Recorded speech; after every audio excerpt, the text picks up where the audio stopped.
Salut à tous, c'est Stéphane et tu écoutes le podcast Le Switch. Aujourd'hui, je partage avec toi une interview d'entrepreneur. Comme tu le sais, ou peut-être pas encore, ce podcast est dédié aux entrepreneurs, mais plus que cela, il met en lumière ce qui m'enthousiasme le plus, à savoir leurs histoires.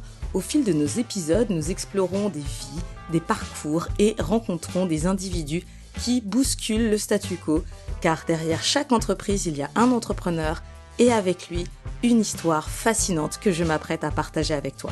J'espère que tu prendras autant de plaisir à écouter cet épisode que j'en ai eu à le faire. Bonne écoute à toi.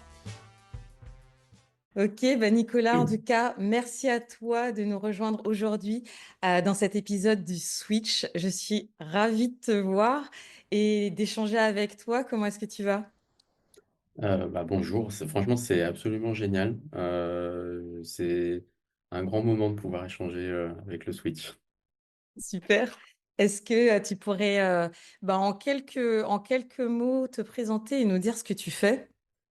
Alors nous on a décidé de créer une IA pour détecter la valeur des déchets industriels. En fait il y a 12 ans, euh, un peu par hasard, j'ai été élu local à Montluçon dans l'Allier. Et en fait, quand tu deviens élu municipal, le premier budget que tu as à gérer, c'est les poubelles. Euh, et donc, c'est un très gros budget, hein. Ça, je vois que tu rigoles, mais on parle de montants assez facilement à 9 chiffres. D'accord. Euh, et donc, moi, à l'époque, j'étais un jeune kiki, 23 ans, et je trouvais ça absolument fascinant, le montant de ressources, l'énergie folle qu'on dépensait dans un truc qui, objectivement, ne marchait pas très bien.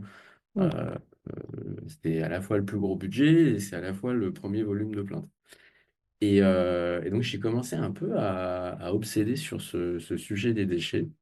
Et il y a un truc qui me fascinait, c'est où que j'aille, dans une déchetterie, dans une usine, etc., c'est que c'est une des dernières industries au monde où en fait pour connaître la valeur de quelque chose, il faut y jeter un coup d'œil. Ce qui fait que si tu alignes 30 personnes devant un tas de déchets et que tu leur demandes la valeur de ce tas de déchets, eh ben, ils vont te donner 30 réponses différentes. Et, D'accord. et donc, quand j'ai quitté mon dernier job, puisque tu me demandes ce que je fais, quand j'ai quitté mon dernier job, en fait, ça faisait longtemps que j'avais envie de créer un outil, donc en l'occurrence une IA, qui puisse détecter la valeur des déchets mieux qu'une paire d'yeux humains. Là, c'est vrai que je t'ai demandé qu'est-ce que tu faisais à l'heure actuelle. Comme tu le mentionnais, tu étais élu local et en fait, ton activité professionnelle avant de te lancer dans l'entrepreneuriat, elle était plutôt dans le public et tu es passé du coup du public au privé. Est-ce que tu peux nous refaire un petit peu le point sur ton parcours? Parce que j'ai l'impression que c'est là qu'on voit encore mieux comment t'en es arrivé là et peut-être ce qui t'a motivé à te dire que tu pourrais peut-être toi faire quelque chose. Alors, mon parcours, c'est le genre de parcours qui fait très, très, très, très mal à la tête au RH. Enfin, il y en a qui disent parcours atypique. C'est vrai que enfin, tu prends mon CV, ça n'a aucun sens. Enfin, il y a du cabinet ministériel, il y a de l'entrepreneuriat, il y a de l'associatif. Il y a les États-Unis, il y a l'Afrique. Enfin, c'est vraiment c'est dur à suivre. Je suis fils d'un vieux libraire de gauche, un peu anarcho-communiste sur les bords. Donc, j'ai jamais trop aimé, moi, les systèmes en place, les trucs qui ronronnent. Je trouve ça suspect, en fait. De la même manière que j'aime pas le statu quo dans la société, j'aime pas moi-même être en situation de statu quo. J'aime pas être en surplace. J'aime pas me dire c'est bon, je suis super fort dans ce truc-là, j'ai plus besoin de faire autre chose de ma vie. Non, non, j'aime bien comprendre, j'aime bien apprendre. J'adore travailler avec des gens qui sont plus intelligents que moi et qui vont m'apprendre plein de trucs. Et dans l'entrepreneuriat, tu as quand même ce truc-là, c'est que tu es sans arrêt en train d'ajouter des nouvelles compétences. Tu fais plein d'erreurs et tu apprends à plus les refaire ou à ce que ce soit moins grave. Et voilà, et moi, c'est pour ça que je me sens à la fois en situation de grand inconfort dans mon aventure entrepreneuriale, hein, ça pique, clairement. Mais c'est aussi ça qui me fait lever le matin, c'est que je me dis, waouh, je vais encore apprendre un truc génial aujourd'hui, avec des gens géniaux. Ouais, c'est ça, c'est que ça change un peu tout le temps, quand tu as tout le temps des nouvelles informations qui arrivent. En fait, moi, parce que tu as partagé déjà plein de choses que je trouve assez clés sur le parcours entrepreneurial et sur ton état d'esprit. Parce que je pense que c'est là que se trouve souvent la clé chez les entrepreneurs. Est-ce que le fait que tu sois passé par toutes ces phases-là, par toutes ces cases-là, en fait, c'est ce qui a contribué à t'envoyer vers l'entrepreneuriat, puisque le nom du podcast, c'est Le Switch. Et donc là, l'idée, c'est un petit peu de comprendre ce qui a potentiellement provoqué ce switch. Et s'il y en a eu Euh, qu'un ou plusieurs, hein, j'en sais absolument rien, ouais, c'est toi qui peux me dire. je suis le premier, si tu veux, dans ma famille à avoir mon nom sur un cabis. C'est aussi loin que je puisse remonter dans l'arbre généalogique, quoi. Enfin, je dis souvent le plus gros choc pour moi, ça a été quand je suis passé d'un cabinet ministériel à un job dans le secteur privé. Donc j'étais dans un cabinet ministériel, donc c'est 15 personnes, hyper jeunes, un peu idéalistes quand même, qui font des heures mais hallucinantes. Enfin, on démarrait, ouais, on enquillait à 5 heures du matin, on finissait à minuit tous les jours, week-end inclus. On trouvait une solution à la minute parce qu'il y avait une crise à la minute qui nous tombait sur la gueule. On n'était pas tous des hyper spécialistes de nos sujets, donc on avait intérêt à avoir une belle courbe d'apprentissage. Et donc en fait, ce que je viens de te décrire, ça ressemble beaucoup à une startup. Mais c'est un cabinet ministériel. Et tu le fais bah, pour la France, pour l'intérêt général. Et quand je suis allé ensuite en secteur privé, donc là je suis arrivé, donc c'était jolie boîte, hein, mais bon, tu vois, les bureaux étaient dans une tour, fallait badger, la tour donnait sur un cimetière, il fallait remplir des timesheets, donc des feuilles de temps. Donc moi j'étais manager, il fallait que je remplisse aussi pour mes équipes, je devais même compter les pauses pipi, enfin, en fait j'ai crevé en fait dans ce job. Enfin, j'étais malheureux comme un chien parce que tu es vraiment sur un truc très lent. Et donc vraiment, je pense que ça a été une énorme leçon de vie. Et je le partage volontiers à ceux qui opposent public et privé, ou soi-disant le public, ce serait la bureaucratie, ce serait lent, ce serait gros, etc. Et privé, ce serait agile, ce serait performant, etc. Pas du tout, en fait, ça n'a rien à voir. C'est juste vraiment une question de culture et d'organisation. Tu peux avoir des petites structures très agiles, des gens très entreprenants dans le public, et tu peux avoir des grosses bureaucraties dans le privé. Et effectivement, donc sur l'entrepreneuriat, le switch, alors là, je te dis, c'était pas écrit, hein, clairement, j'ai pas de figure entrepreneuriale dans ma famille. J'ai pas fait d'école de commerce, j'ai fait des belles études. C'était hyper important dans ma famille. Et si tu veux, on est essentiellement des paysans et des soldats, enfin des militaires. Et c'était hyper important de faire des études parce qu'en fait, on considérait que rien nous était donné, et que c'était le seul moyen de pouvoir prouver notre valeur. Et l'entrepreneuriat, du coup, là-dedans, c'était vraiment très très bon. En fait, je pense que ce qui... Et je dis souvent, moi, ma première école de commerce, c'est ma seule école de commerce, c'est les brocantes. Ma, ma maman, malheureusement, a été malade assez jeune et assez rapidement a eu comme seule source de revenus une allocation adulte handicapé. Et donc, clairement, une allocation adulte handicapé, tu as besoin de mettre du beurre dans les épinards.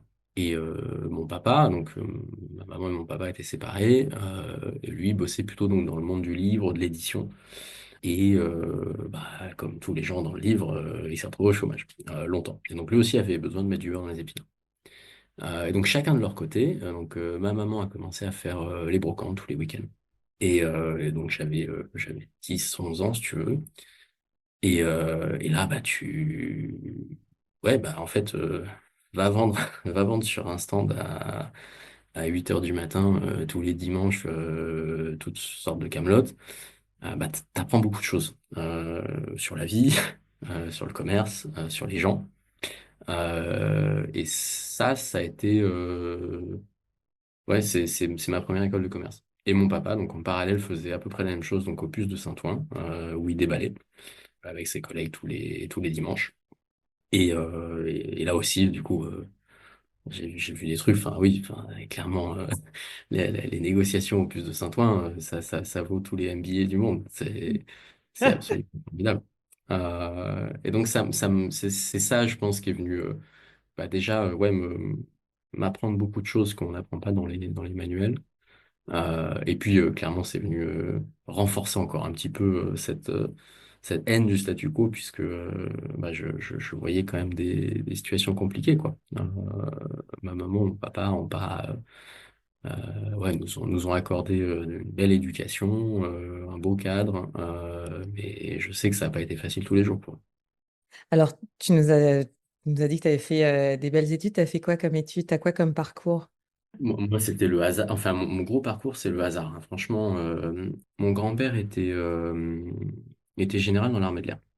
Euh, et le père de mon grand-père était contremaître dans une manufacture en Algérie. Et donc moi, j'ai toujours su que c'était hyper important les études parce qu'en fait, rien nous serait jamais donné si on travaillait pas à l'école, quoi. C'était le truc. Euh, et, euh, et donc un peu, moi j'avais un problème par contre, c'est que j'étais pas très très bon. Enfin, j'étais pas mauvais, mais j'étais pas excellent non plus. Je dis souvent, j'ai toujours été un élève de bas du premier tiers. Euh, et, D'accord. euh, et un jour, donc j'ai ma prof qui me rattrape et qui me dit, mais tu devrais essayer Sciences Po. Je ne savais pas du tout ce que c'était que Sciences Po. J'en avais aucune idée. Personne dans mes familles avait jamais fait ce truc. Euh, enfin, pour tout dire, ma mère est la première femme de la famille à avoir eu le bac. Donc voilà, on savait que les études c'était important, mais c'était pas du tout la culture grandes écoles, quoi. Et donc bref, j'en ai chié pour passer ce concours de Sciences Po. Je l'ai eu, et ça, c'était une grande claque dans la gueule parce que t'arrives à Sciences Po, t'es boulevard Saint-Germain, c'est beau, les gens sont tous beaux, t'as l'impression qu'ils ont jamais eu de problème de leur vie. Et donc, t'as ce truc aussi, c'est que tu comprends que bon, toi tu déballais les brocantes le dimanche, et puis bon, il y en a qui ont eu un peu plus de chance. Euh, et donc ça a renforcé ma détermination, si tu veux être bon à l'école. J'ai enchaîné du coup avec Columbia University à New York. Euh, et là, pareil, gros coup de chance, hein, parce que j'aurais jamais pu me payer Columbia University à New York si j'avais pas été boursier et si le département d'État américain avait pas ce programme de bourse Fulbright qui permet de quand même de payer les études. Donc voilà, donc bon, je sais pas trop ce que les études disent d'ailleurs de mon parcours parce que objectivement c'est pas ça qui m'aide au quotidien, hein. Les grandes écoles, en fait, moi, ce que j'en retiens, hein, que ce soit Ivy League ou Sciences Po, c'est les Américains qui disent ça très bien. Ils disent School is not education. C'est-à-dire que le temps que tu passes sur les bancs de l'école, c'est sympa, mais ce qui est important, c'est ce qui se passe en dehors. Ça va être tes activités associatives, tes activités sportives, les premières boîtes que certains montent à côté. Ça, c'est très important. Ça, c'est très important. Tu vois, justement, comme tu le disais au départ, hein, tu prends un petit peu le contre-pied de ce qu'on pourrait croire qui devrait être. Tu vois, si je le formule différemment, euh, par exemple, quand tu parlais, donc tu parles de cabinet ministériel, en gros, c'est de la gestion de crise, voilà. Donc, et je pense que ça a été formateur. En fait, tout ton parcours que tu viens de partager avec nous, bah, montre ce qui a forgé, à mon sens, ton mindset, en fait. Ce que moi, j'ai tendance à dire, c'est que, c'est pas moi, hein, c'est un dicton de toute manière qui existe avant moi, c'est que l'intelligence, tu l'apprends pas à l'école, en fait. Mais par contre, ça te donne certaines clés pour ouvrir certaines portes. C'est quand tu dis oui, que tu as eu de la chance, oui, ok. Mais je pense qu'après, Enfin, je crois que c'est un truc on devrait adresser plus souvent dans l'écosystème startup. Ce sont les inégalités sociales. C'est-à-dire que j'ai eu de la chance, je considère que j'ai pas volé ce que j'ai aujourd'hui. ouais. Mais bah oui, je suis un mec, je suis blanc, j'ai fait des grandes écoles. J'ai la chance d'être relativement en bonne santé. Tout le monde croit que c'est acquis. Tu vas avoir des interviews d'entrepreneurs qui vont te dire, bah oui, bon, bah, on m'a jamais rien donné, je me suis fait tout seul. Et puis, quand tu creuses un peu, bon, bah voilà, papa avait déjà monté une boîte, ils ont fait un lycée dans un endroit privilégié, etc. Je pense que c'est pas enlever le mérite des gens que de reconnaître que on n'est pas tous partis du même endroit. Moi, je sais que oui, j'ai conscience aussi de quelques privilèges qui sont associés à mon statut. Nicolas, Euh, tu es conscient que déjà être conscient de ses privilèges, c'est pas donné à tout le monde. Non, mais je pense qu'on devrait l'être un peu plus. Moi, c'est ce qui vraiment me chafouine terriblement avec l'écosystème startup. C'est vraiment à aucun moment on parle des biais sociaux et des inégalités sociales. Je vois des articles dans les Échos à longueur de journée sur les femmes, sur un certain nombre et à juste titre, de populations qui sont totalement pas représentées dans l'écosystème startup. Mais à aucun moment, je vois qui que ce soit parler du fait qu'il n'y a pas d'enfants d'ouvriers, il n'y a pas d'enfants d'agriculteurs dans la Startup Nation. Et en fait, quand on creuse un petit peu, c'est assez terrible. C'est-à-dire que euh, quand tu montes une boîte, qu'est-ce qui se passe? Tu vas aller chercher ce qu'on appelle du love money. Moi, j'ai toujours trouvé ce concept hallucinant. C'est-à-dire le love money, en gros, pour ceux qui nous écoutent, c'est en moyenne 100 000 euros, ça c'est les statistiques, que tu vas aller chercher auprès des friends, fools and family, donc les amis, les idiots et ta famille. Mais bon, on va dire franchement les choses. Aller chercher 100 000 euros auprès de tes amis et de ta famille, moi, j'ai personne dans ma famille qui va me donner 100 000 balles pour aller monter une start-up. Et moi j'ai personne, mais j'ai aucun de mes copains à Montluçon dans l'Allier qui a qui que ce soit qui peut leur donner 100 000 balles.